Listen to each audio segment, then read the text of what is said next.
My wife Akila Elangovan, அப்புறம் இல்லை இப்போ அகிலா அபிஷன் ஜீவன் ஆகிட்டீங்க இல்லையா? எஸ்.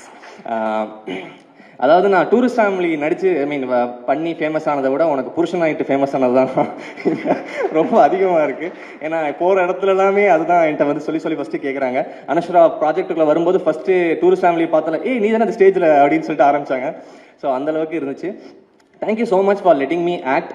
ஏன்னா உன் ஃப்ரெண்ட்ஸ் எல்லாம் வந்து பாரு அவன் எப்படி நடிக்க, பாரு அவன் இப்படி பண்ணுறான் அப்படிலாம் சொல்லி உசுப்பேற்றும் போது கூட நீ வந்து அதை மைண்டில் எடுத்துக்காமல் இருந்த. Thank you so much. அண்ட் அதான் நான் எப்போயுமே உன்ட்ட ஒரே ஒரு விஷயம் தான் சொல்லுவேன். நான் லைஃப்பில் என்ன மிஸ்டேக்ஸ் பண்ணாலும் சரி, என்ன தப்பு பண்ணாலும் சரி, அதெல்லாம் நான் பண்ண பாவத்தோட பிரதிபலிப்புன்னு நான் நம்புகிறேன். அண்ட் எனக்கு என்ன நல்லது நடந்தாலும் அதுக்கு காரணம் நீ மட்டும் தான். உண்மையிலேயே நிறைய டவுட் இருந்துச்சு, இது பண்ணலாமா வேணாமான்னு சொல்லிட்டு. நிறைய ஃபஸ்ட்டு ஓகே சொல்லிட்டேன் கூட்டாம் போக்கில்.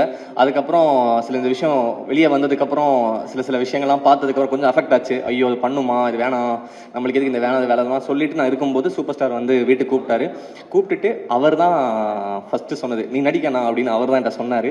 என்கிட்ட சொன்னோன்னே அன்றைக்கி எனக்கு இருந்த எல்லா இன்செக்யூரிட்டிஸும் உடஞ்சி போச்சு. இல்லை நம்ம என்ன ஆனாலும் பரவாயில்ல, இந்த படம் பண்ணிடலான்னு சொல்லிட்டு அதுக்கு thank you so much sir. Thank you. இந்த படம் என்ன சக்ஸஸ் வந்தாலும் நான் அதை உங்களுக்கு கண்டிப்பாக நான் உங்களுக்கு டெடிகேட் பண்ணுவேன். தேங்க்யூ. நான் எத்தனை படம் பண்ணாலும் இந்த படம் எனக்கு ரொம்ப ஸ்பெஷலான படம். நான் ரொம்ப பெருமைப்படுற படம் நான் இந்த படம் பண்ணியிருக்கேன்னு நினச்சி.